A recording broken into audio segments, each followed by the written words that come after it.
Nu, tad tā sākās ceturtdaļfināla spēle, kurā spēlē Konstantins Kompf un Staņislavs Skribāns.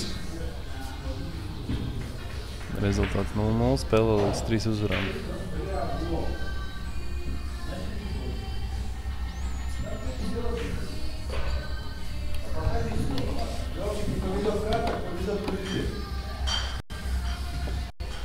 Jā, iepriekš zaudējušies Roberts laikā nedaudz sašuts par savu sniegu un visi pārējie dalībnieki mierina, kad, ja nepaveicās biljardā, nepaveicās kārtīs, paveicās kaut kur citur.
Atgriezies, bija neliels tehnisks ķibelis ar kameru.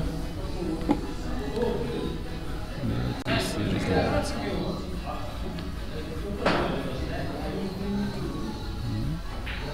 Konstantinam pirms tam izdevās novietot snukera pozīcijā balto bumbu. Staņislavs mēģināja uztaisīt apvedošo sitienu, bet neizdevās, ka rezultātā Konstantins izpildīs sitienu no rokas. Kā mēs manām, tad otrā, trešā bumba ir spēlējama diezgan vienkārši. Ceturtā ir stāpatējā vidusklūzā. Piektā bumba, tur jau jāsāk būt kaut ko domāt. Ko kā.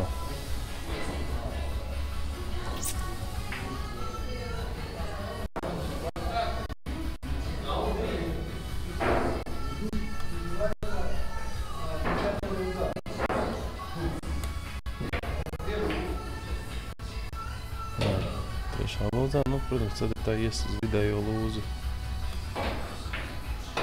Jāstāsta kā diezgan spēcīgi, ar domu pasas 10 klārām, bet, diemžēl, izstāsta, ka būs novietojis pats sev visai neērtā pozīcijā.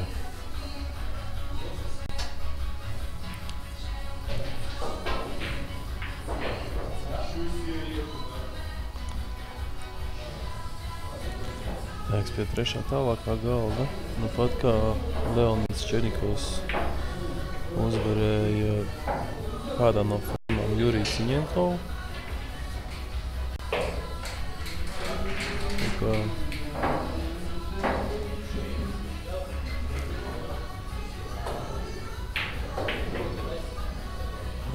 Staņislavs arī pieļauj tādas nevajadzīgas kļūdas, kas, principā, viņam varētu maksāt diezgan, teiksim tā, pirmo frame.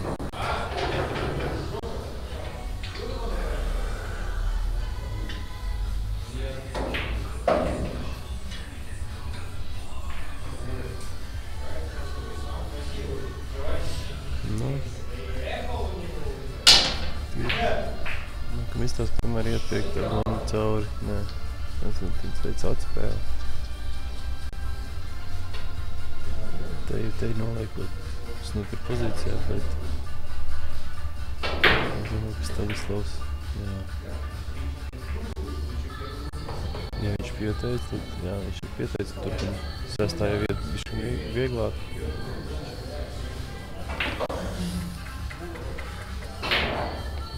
Tagad es svarīgi, kur paliksies.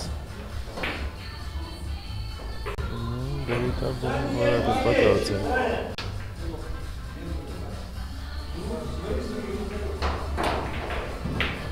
Jā, precīzi. 8. ies to pašu tālo lūzu. 9. varētu būt kreisais centrs.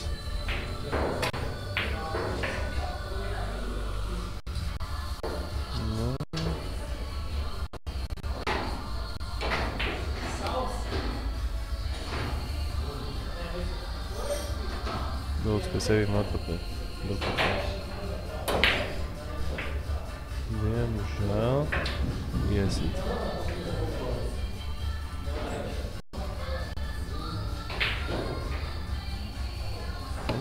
Var nebūs vienkārši.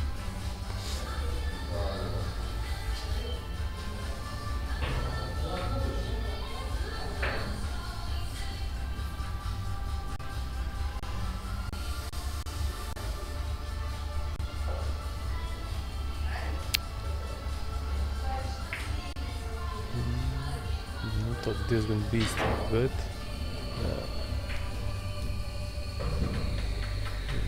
Tas atkal citi tupatā uz savu centru, bet pie otrā galda, nu pat kā Andrejs Kazakovs pievies Aleksandru Hačatarjānu. Domāju, ka sērijā tur varētu būt 2-2. Tagad ir pēdējā izšķirošā partija.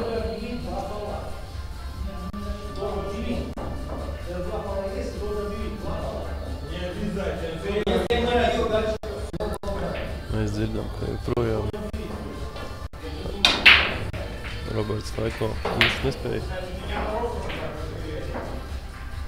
pārdzīvot savu neveiksmi.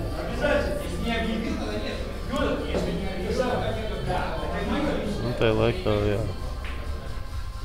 Konstantins Kompa nepārāk sarežģīts sitienu, bet, nu, jā, nokļūdījās un diezgan labā pozīcijā Staņislava.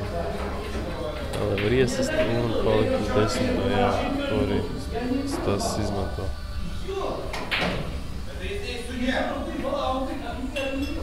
1-0 Staņislavs.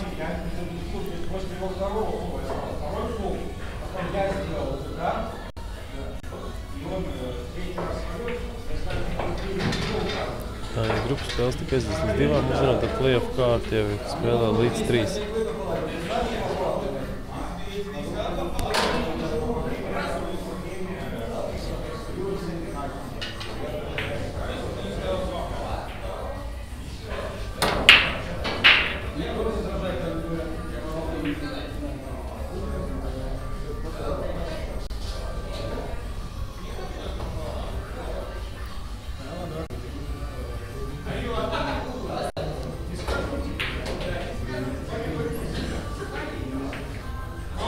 Ну, что, Даниил, тебе рассказать интересное? Как ты сам видишь, самое интересное ты уже пропустил. Перед этим матчем играл Робертс Лайко и Ричардс Посновс. Тогда было все. Эмоции. Сейчас эти оба ребята очень серьезно концентрируются к игре.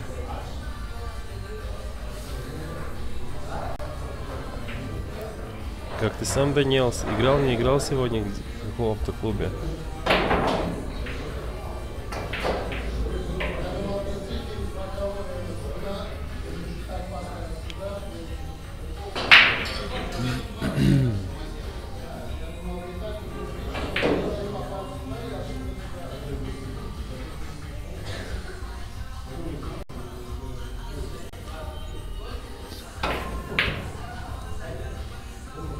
Nu, что-то такое, мне кажется, Konstantins nebija ieplānojis.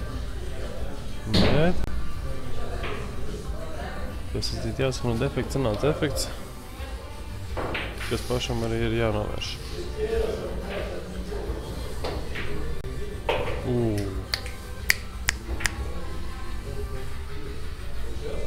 sarežģīts, perfekts, bet atkal, jā.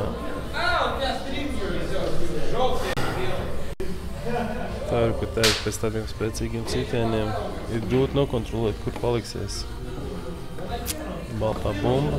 Kā rezultātā mēs arī redzam, ka Konstantīns pēc ļoti sarežģīti piekās bumbas realizācijas sev ir uzlicis snukeri uz 6. bumbu aiz 9. Principā te kaut kād vairāk varianti vilkt apkārt, izmantojot jump kiju un lecināt pāri.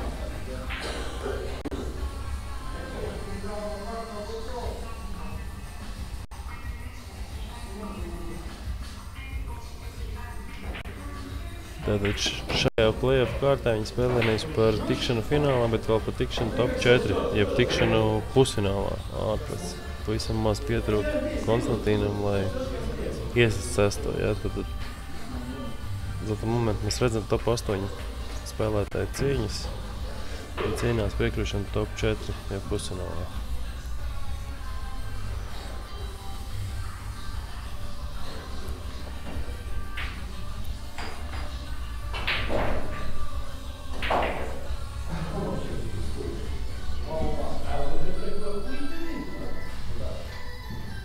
Tas, ka Staņislavs nav pārliecināts par to, ko viņš vēlas izdarīt. Attiecīgi viņam ir jādomā, kā iziet uz 7. bumbu. Nu, tik tālu ir. Sitīs pie mums tuvējā labajā stūrī. Tik tālu arī ir. Nu, pēc idejas tā kā vajadzētu.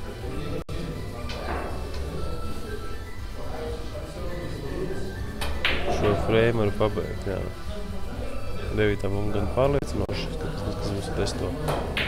Jā, 2-0, Staņislavs jau ir vadībā. Viena frame attālumā no pusfināla.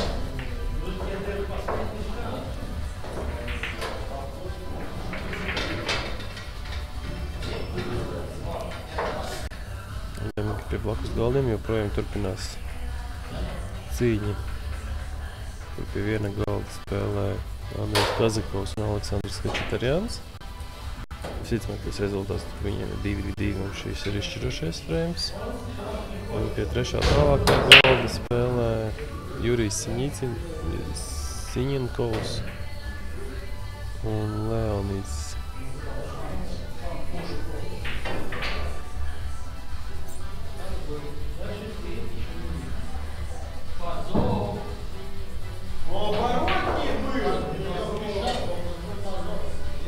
Tu spēle beigusies. Un jā, Jurijs ir uzvarējis Leonīdu.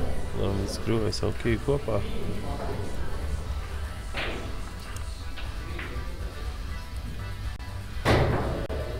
Следующая трансляция, скорее всего, будет на Чака. Но это еще я точно не знаю, потому что трудно сказать, какие планы будет на следующую среду. Я знаю, что через неделю точно будет с Чака трансляция. Jā, ja ir kaut kādi jautājumi vai kas, tad kamēr viss notiekās live režīmā, jūs varat rakstīt, sūtīt uz Facebook. Meklēt biļetes amatieru līga, ja vienkārši ar 7:30, tad jums vajadzētu tā kā parādīties.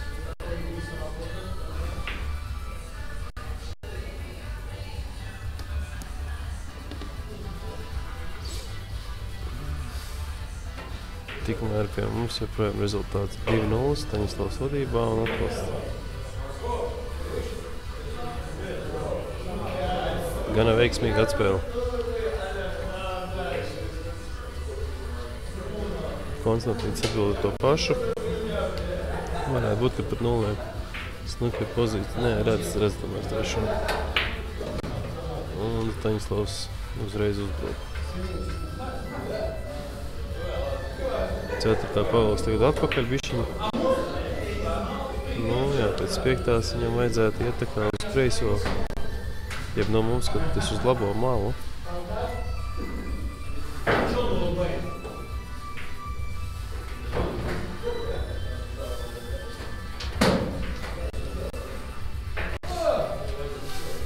Tā. Pie blakus galdiņa pat kā Andrejs Kazakovs ir uzvarējis Aleksandru Hačaturjanu. Visticamākais, ka viņam tad būs jāspēlē ar Ričardu Kosnovu. Un otrs pusfināla pāris būs Jurijs Siņikovs un šī te pāri, ko mēs skatāmies, uzvarētājs.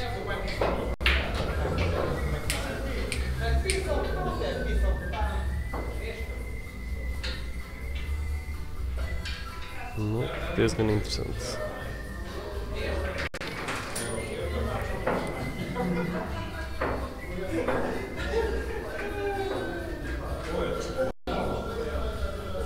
Pēc idejas, Daniela, tev pašam arī vajadzētu redzēt, kur tu, Daniela, skaties? Tu skaties Jūstrīmā vai Pul8 mājaslapā?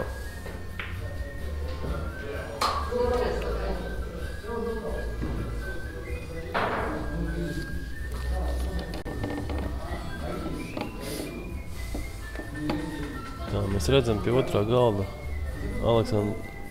Andrejs Kazakovs uzsāk pirmo pusfināla spēli. Tad viņš spēlēs ar Ričardu Kosnovu, mēģinās var pasakot līdzi viņu.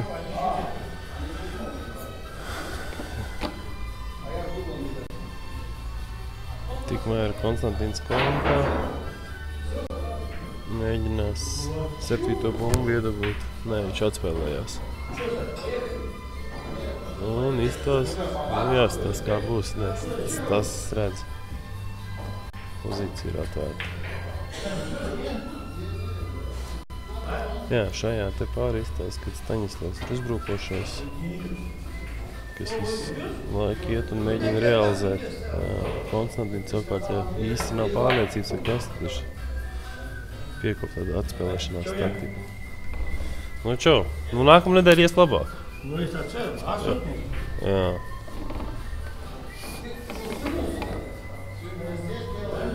Nu, mums šovakar atvedās Roberts Laiko. Ar lielām cerībām, ka nākamā nedēļa, mēs ar viņu redzam tagad, aizējam ekrānā, kad nākamā nedēļa viņam soksies labāk.